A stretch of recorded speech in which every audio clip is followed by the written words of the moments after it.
We're back for the next step of this discussion on socialization. I've got the laundry almost all the way through. I've laundered myself. I have to be presentable for this professional setting that we're in.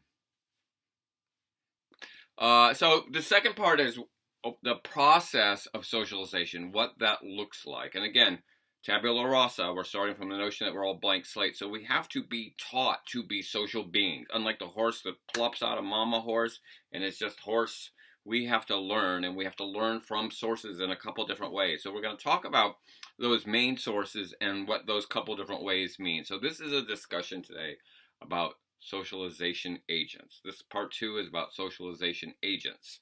And so we're going to go through the 5 main socialization agents and how they work. And that'll lead us to the discussion about gender. Okay, so let's go.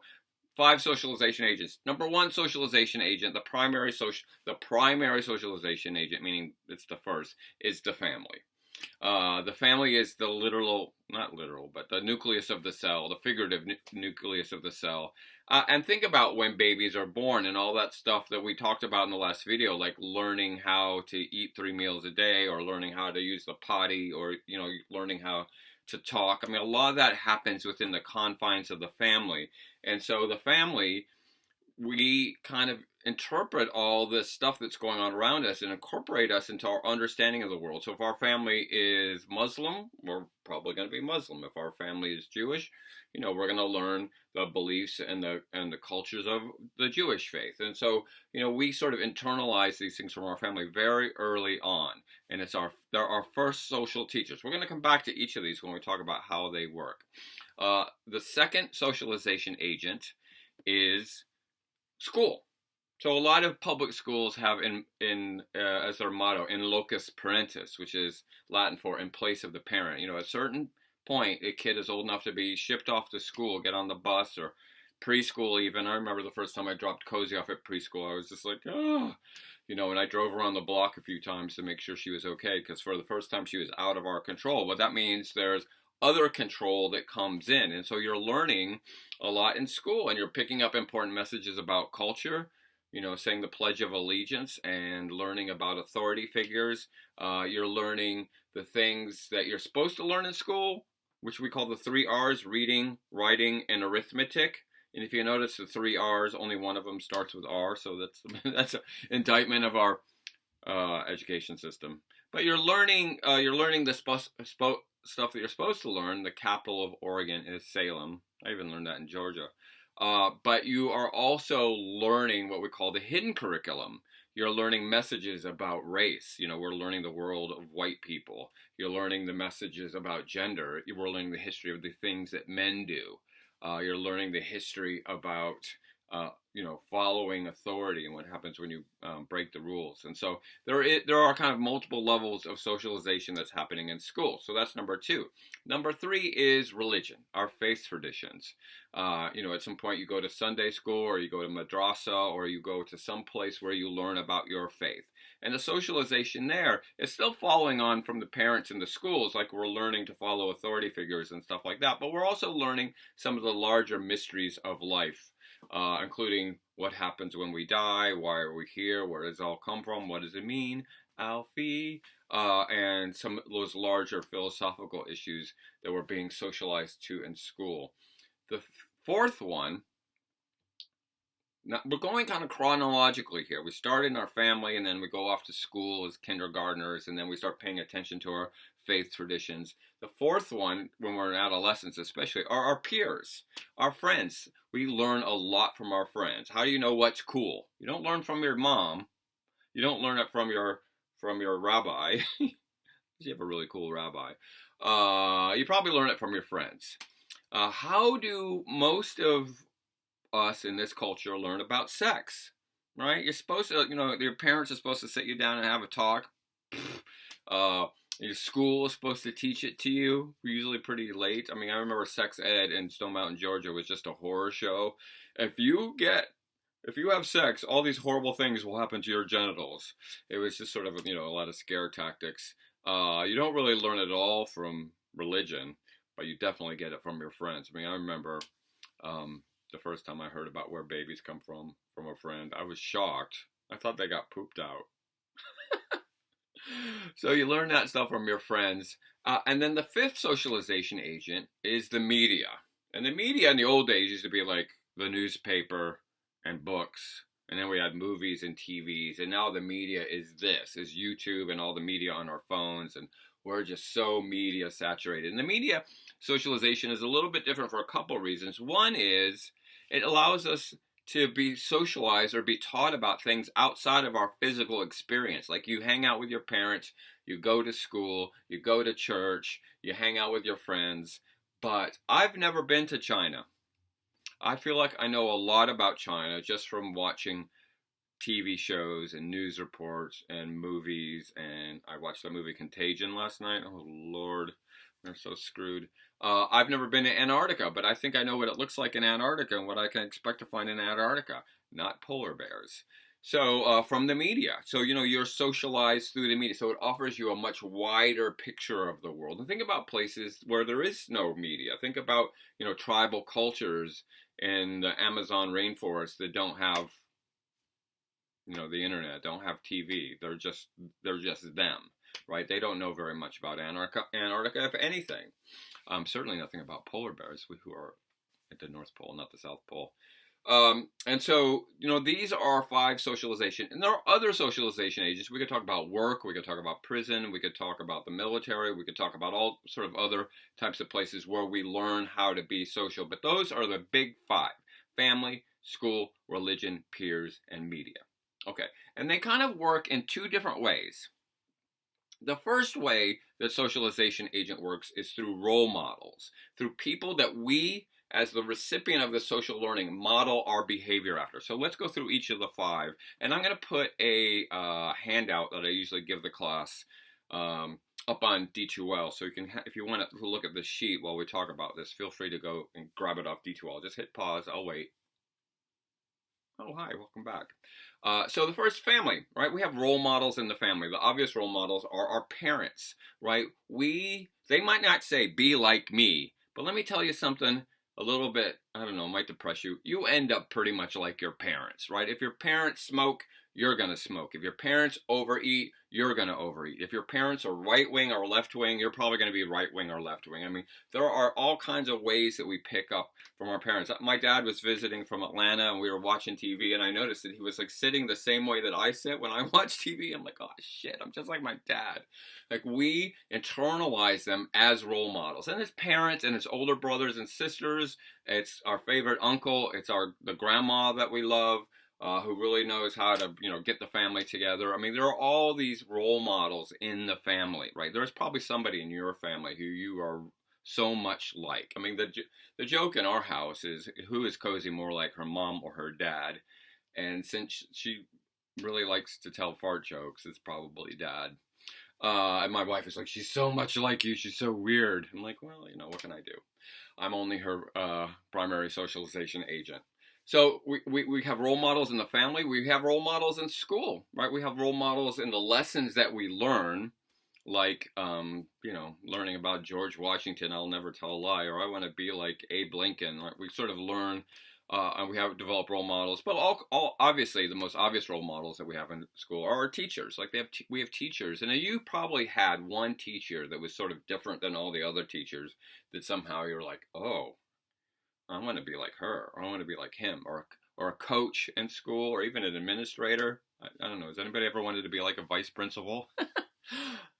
There may be one lone child. I wanted to be like the vice principal. He was really cool. So yeah, we have role models in school from both our lessons and the people that we interact with. We have role models in religion, right? We have role models from our sacred stories, David versus Goliath, be honest like or wise like Job, Moses, though those people be like the prophet, peace be upon him. What would Jesus do? We have role models in our sacred stories, but also like in school, we have role models that we interact with. It might be your favorite imam, or your favorite rabbi, or your favorite priest, or your favorite minister, or your youth pastor, right? There may be people there who you model yourself after. I'm trying to think if I ever had any. I That may have been part of the problem. Our peers, I mean, we have like really good role models. The hip kid, the cool chick. I mean, there are like, people that we will model ourselves after. And then the media. The media is full of role models. There was a campaign in the 90s of Michael Jordan, the great Chicago Bulls basketball player. I mean, he was so amazing. Be like Mike. It was a Nike ad. Like, what would Mike do? We have, rock stars that we want to be like, or hip hop stars, and we'll change the way that we dress because somebody on TV like, oh, I want to look like Ariana Grande. I mean, I went through a phase when I was about 11 or 12 of really wanting to be Clint Eastwood. Before Clint Eastwood became a crazy old white man, and he was a super cool young white man, and he had a very narrow face, and all the sort of westerns that he was in, and would squint a lot, so I was doing a lot of He's really trying to look like Clint Eastwood. It didn't turn out too well. And so, I mean, Kurt Cobain, was a big, for those of us that existed in the 90s. I mean, when they were on Saturday Night Live and he dyed his hair blue or something. I dyed it blue the next day because, like, he was my role model. I wanted to be like Kurt. Yeah, flash up embarrassing image of Randy after watching Nirvana on Saturday Night Live. Okay, there you go. So we have lots of media role models, so many. I mean, just think about Kylie Jenner, right, who's made $1 billion getting people to want to look like her. Like, I'm beautiful, look like me. And then people, including, very young girls, will go onto her Instagram account and buy her stuff and try to do the makeup just like she does it because Kylie Jenner is a role model and she's a socialization agent in the media. Okay. So role models are one of the ways, very, very powerful. The other way is something that we've also talked about, which are sanctions, rewards and punishments, that we can be socialized by being rewarded or being punished. So, of course, the family does this all the time. And, you do something you're not supposed to do, time out, right? We used to spank kids. I mean, I think it still happens, but we learned that spanking kids teaches them not to be good, but teaches them that the biggest, strongest person wins. And the kids that are spanked are socialized to learn that violence solves problems. So we've really changed that socialization process. So now we give them a timeout. When Cozy was on her way to us, we binge watched a show called Super Nanny. Does anybody know the show Super Nanny? You try to figure out how we're going to behave when the kid misbehaves. Set her on the naughty step. And so a big reward for us is Christmas in our family. Hey, Santa's watching. If you want to get those toys that you ask Santa for, be good. Like, you can't have your pudding if you don't eat your meat. How can you have your pudding if you don't eat your meat? So there are all kinds of rewards. My mom had a little star chart. When we did our chores, we got little stars. And then if we got enough stars, we could trade them in for a cold, hard cash. And so, an allowance would be an reward. Sometimes the reward on the family level can be a hug or, I love you so much, child. You're the best child in the world. That can be a reward. And a punishment can be withdrawal of that love. When I was 16, I used to smash my dad's car up regularly. I'd be like, oh, Dad, I got hit in the parking lot again. And he was just like, he figured out that I was just a bad teenage driver and kept running into phone poles and things. And I remember one week he just didn't talk to me. And that got my attention, right? All of a sudden, I was like, oh, I got to be careful with Dad's car. I got to stop denting it. So the punishment doesn't have to be, being beaten. It can just be the withdrawal of love. So those types of sanctions in the family are very powerful, how we reward kids. And again, linking back to our discussion on Freud, you got to be careful. I mean, this is the thing about Freud that freaked me out when I started realizing I was going to be a parent is if you do this wrong, if you do this sanctioning wrong, you could produce a serial killer. So, make sure you get the sanctioning right. Reward them and punish them appropriately. In school, of course, we have rewards and punishments. The most obvious reward is if you do all the things you're supposed to do. If you read Eisler, you can get an A. If you don't read Eisler, you are going to get an F. I pretty much guarantee it. So the rewards and punishments for, A's and F's grades are obviously, you can be the valedictorian or voted the most likely to succeed. I mean, there are all kinds of rewards in school and punishments. What about detention? Detention for life. I had a little bit of that. Surprise, surprise. Yeah, detention is a really powerful sanction, but also, being, I mean, I remember one term in school, in high school, I had perfect attendance. I just decided I could do it. I could do it. And you get a little piece of paper that says you have perfect attendance. Reward. So we can sanction reward and punishment in school. Religion. Here's a good one. Here's a good one. There's certainly rewards and religions. I mean, I got kicked out of Bible school in second grade because I spread a couple rumors about some of the stuff in the Bible actually being UFOs, and they thought I was a corrosive influence, so they kicked me out of Highland Bible School. I wear that as a badge of honor. I got put in Montessori, which is like hippie school.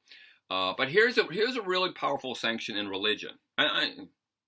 Whoever thought of this is freaking brilliant. Oh, it's so good. Heaven and hell. The reward of heaven and the punishment of hell. The idea, I mean, first of all, it's brilliant because there's absolutely zero proof that either of these things exist. Zero proof. But they are powerful. They will get people to follow the rules. I know people that cannot say the F word because they think if they say it, they will burn in hell forever and ever. So they can think it, they can say the F word, and we know that when you say the F word, we know you're not saying fellatio or feminism. You're talking about fuck. But they're afraid to say it because of the wrath of hell. There are so many, they won't do. And there are things that people will do, the Protestant work ethic, they will do for the reward in heaven. So heaven and hell are incredibly powerful sanctions, even though there's no ironclad proof. They might, I don't know, I could be wrong. But people will do things for that reward and not do things to avoid that punishment. I hope that makes sense to a lot of people. And yes. Peers can sanction as well. Now, let me tell you, this takes the religion sanctions and ratchets it up a notch. Because heaven and hell are pretty powerful. I mean, the idea of burning in hell, gnashing and wailing of teeth and hot molten lava forever and ever, that's just, and then it starts all over. Oh my God. That's pretty bad. Not as bad as not being invited to the party Saturday night. Not as bad as being rejected by people because you're a douche. Not as bad as not being included because you're a geek or a dweeb, right? You will follow the rules for the reward of acceptance. Better than heaven, the reward of feeling like you're part of the in crowd. When you're an adolescent, we talk a lot about peer pressure, but peer pressure is a form of socialization, and kids always roll their eyes. But you know how powerful it is when you are young. When you're older, not so much. I don't really care about I love my friends, but I don't care what they think about me that much. And when you're young, you have to dress, you have to speak, you have to listen to the right music, you have to follow the rules. You're socialized into that group, or you're rejected by that group, and you might be accepted by another group. I mean, thank God punk rock came along for all us dweebs and dorks and nerds and goofballs. Not the douches though. They joined the football team. So peers, even very powerful socialization, especially when you're an adolescent. Now the media, this is a little bit different. The media does not sanction, not in the traditional way. Now that we have the internet, you might make an argument that algorithm might find a way of rewarding you. If you watch a show, it'll send you links to, shows like that. But for the most part, the way that your parents, give you a timeout, the way that your school fails you, the way that your preacher tells you you're going to burn in hell, the way that your friends say, get the hell out of here, douchebag. Media doesn't have the same sanctioning agent. And here's why this is important. As we mentioned, when we were talking about methodology, one of the things that's been studied to death is the notion that if kids watch a lot of violent TV, they will become violent. And another way of saying that, if kids watch a lot of violent TV, that violent TV will socialize them to be violent people.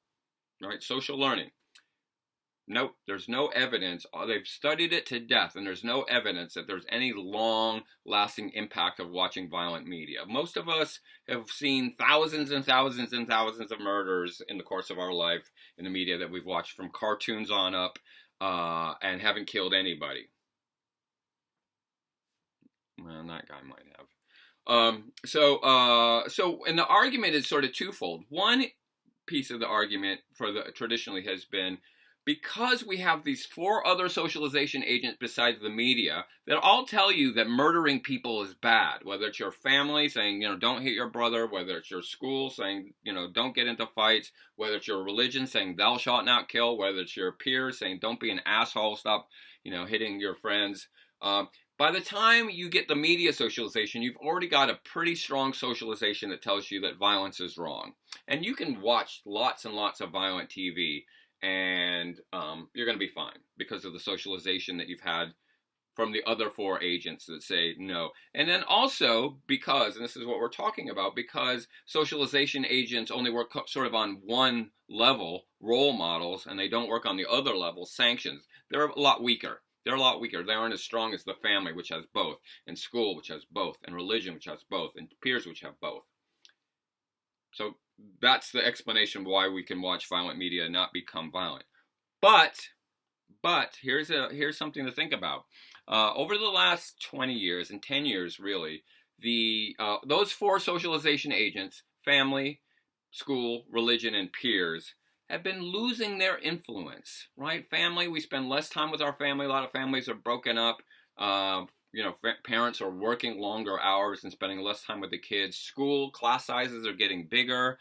Schools are having less control over kids. They're just teaching for the test. Religion, we know that people are actively engaged in faith traditions much less than they used to be. Nobody, not nobody, but a lot of people don't go to, used to be everybody went to church on Sunday where I come from. Now everybody's shopping and watching football on Sunday, and the churches aren't quite as populated. Peers, as people move around, our peer groups get weaker and weaker and weaker, right? You get a best friend in 5th grade, and all of a sudden your family's moving for a new job, and you're like, oh no, you got to develop a whole new peer set. So even peers have less of an influence.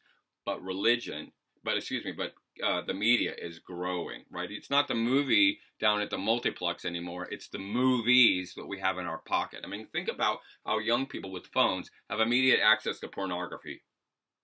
Right? That used to be something that was way, you had to work to find that, and now you can just access it, right? You can just go straight to Pornhub, between your classes. I mean, it's sort of immediate access to all media. So we may have to revisit this theory that there is a causal link, that there is a correlation between violent media and violent behavior as we move forward in this landscape. All right, one more thing I'm going to add to this is socialization. We've kind of put these things in a chronological order. We start with our family, and then we go to school, and then we go to our faith practices, and then we hang out with our friends, and then we watch lots of media. We're never done being socialized. It is a never-ending process. I have been socialized by my students at PCC, and my students at all the places that I've taught have added to my understanding of the world. It is a constant process, and there's no point at which you are done. I mean, this is really important to think about, because we're all working on. I've had a PhD since 1995 as a marker of knowing something about the world. I am constantly learning about how the world works, about relationships and about gender and about disabilities and about ways to make sure people don't feel traumatized by the presence of this straight white male in the world. And so you are never done learning. But there is a way to kind of undo what you have done, and it's called resocialization. Resocialization is a way of intensifying that socialization process. And there are sort of 2 places that we try to resocialize that you might be familiar with. The first is prison. Prison is what we call a total institution, right? It's a total institution because you have a certain amount of control over the people in it. And the idea of prison is you send these bad people who are socialized improperly by their family, or not getting a good education, or not going to church, or they had bad friends, or for some reason they learned how to be criminals, and you want to take them out of society into this total institution, and in a short period of time, 3 to 10 years or whatever their sentence is re-socialize them and turn them into new people. So you want to break down who they were, the criminal version of them, and you want to recreate them. And the term, of course, we use is you want to rehabilitate them. Rehabilitate is just a word for re-socialize these people so they come out of prison when they go into what's called the re-entry process, and they're fine. They're not going to murder anybody or steal anything or do any methamphetamines or any crazy stuff like that. They're just going to be like well-adjusted, properly socialized people because their parents didn't do it right the first time. And so total institutions are a way of resocializing. I think an even more interesting version, and I think some people in this class will know this, is the military. The military, I mean, think about how we socialize people with American values. You're socialized, especially around two things. One is to be an individual, right? You are plotting your own course. You are doing what you want. You have what we would call autonomy to sort of determine what your life is going to be. So you go out and, do what you want to do. And also violence is wrong. Thou shalt not kill. Like, we don't want people to be violent. What do you want in the military? You want people who follow orders, who don't follow their basic, this is what, I think I'm just going to chill. Today is sort of a me day. Or I'm going to take a mental health day. Or I don't know, today I might learn how to ride. No. We want people who follow the rules and will kill when they are told to kill. Right? So that means we've got to take a person who's been socialized by a normal society and tear that down. We have to destroy who they were and recreate them as order-following killing machines, especially if it's a time of war, whether it's, World War II or Vietnam or Afghanistan. We got to create people who, when I say go blow up that village, but there's like kids, go blow up that village. Yes, sir. I'll go blow up the village. And so the military has created an interesting sort of institution within an institution called boot camp, which is a place where you are torn down, where we take who you were on the outside, free-thinking, nonviolent person, we strip that away and we recreate it into order-following, violent, when told to be violent machine. And it's a really interesting example of how we can re-socialize people. And I'm going to include a link. There's an amazing movie about this process that came out in the 80s called Full Metal Jacket, a Stanley Kubrick film about the Vietnam War era. And there's a scene in that. It's a pretty brutal scene, but I've had a lot of people who have been through the military in this class say it's not that far from the truth about how, new cadets are brought in and their individuality is squashed and they are turned into warriors. And so I'm going to include the link to that. But the whole film is like such an intense movie. Man, I can't recommend it enough from a sociological perspective. A little bit traumatizing, a lot traumatizing. So we understand when people are coming out of prison or coming out of the military, it might be a little hard to readjust to society, especially coming out of the military, right? You're supposed to go back to that idea of being an individual and being nonviolent, right? You're coming, especially if you're coming off the battlefield and you're plopped back into middle America with your family and you're just supposed to be, oh, that was interesting. You have been re-socialized. So sometimes it's really hard for those members of the military to readjust. And that's why I so support veterans going back and getting their educations, because it's a great way of kind of be reacclimating to the non-military way of existing in this world. So that's a real quick picture about the impact of the socialization agents through role models and sanctions, the idea of resocialization, and a movie pick for you, Full Metal Jacket. All right. That's it for now. The next piece of this is about gender socialization. I'm done, and I'm going to go get the last of the laundry out of the dryer. So fresh and so clean.